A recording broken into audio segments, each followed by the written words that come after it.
Hi, everybody. Meteorologist Andy Gregorio here with a weather update on our pre-Thanksgiving storm that will impact a good part of the eastern U.S. over the next 48 hours.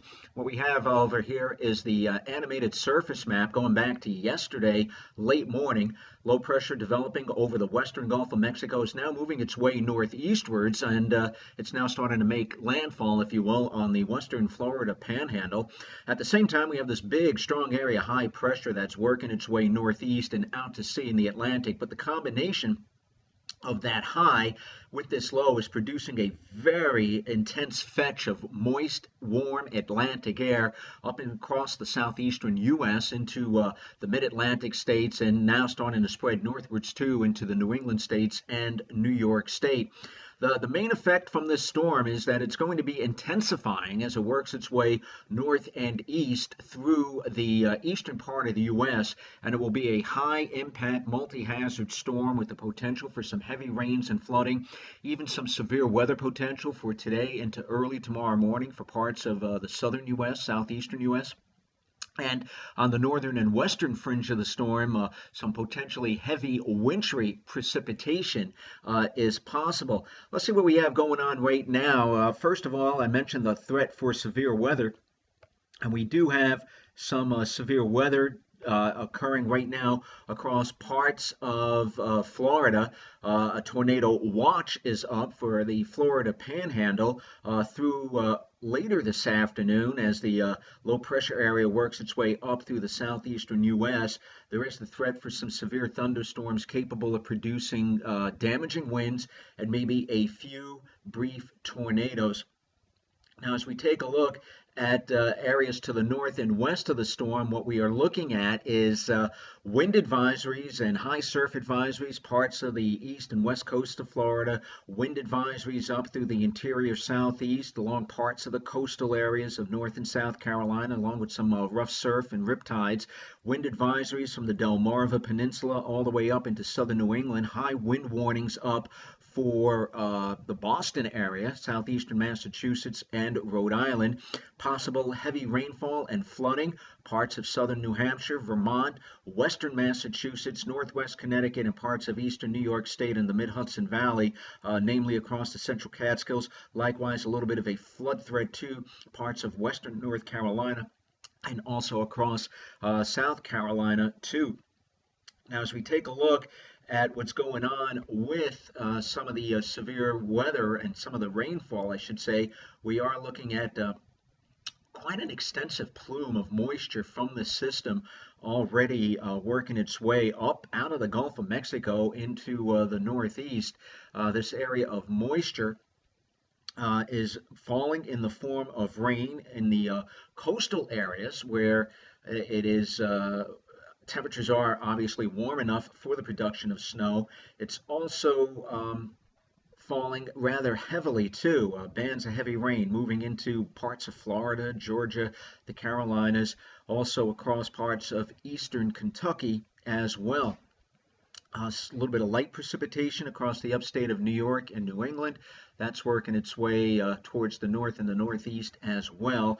That's mostly in the form of sleet and freezing rain, and that will continue to, and some snow, and that will continue to fall through the afternoon and evening hours. But eventually, most of this storm will be a rain producer. The wintry precipitation, the all snow, will likely be across far northern New York, northern Vermont, back through western and central New York State into northwest Pennsylvania and extreme eastern parts of Ohio, with that storm system working its way to the north and east. Let's take a look at some of the forecast model data on this storm system. And basically what we're looking at right here is an overlay of the model tracks, how the storm is going to work its way across the eastern U.S. And notice that all of the models, this is the U.S. models, the NAM, the GFS, one of the foreign models, the UK, as well as the two Canadian models. We call them the GGEM and the RGEM.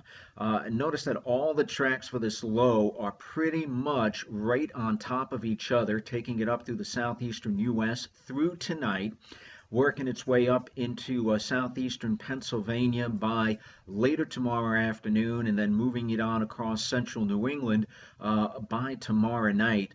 Most of the tracks take the storm area just inland of the coast, so that's why along the I-95 corridor, yeah, after a little bit of snow perhaps at the onset with the system, mostly rain will fall. And even farther back to the north and west across eastern New York State, it looks like mostly a rain event after a few hours of snowfall. Again, the heaviest snows will be back to the northwest and west of the storm track.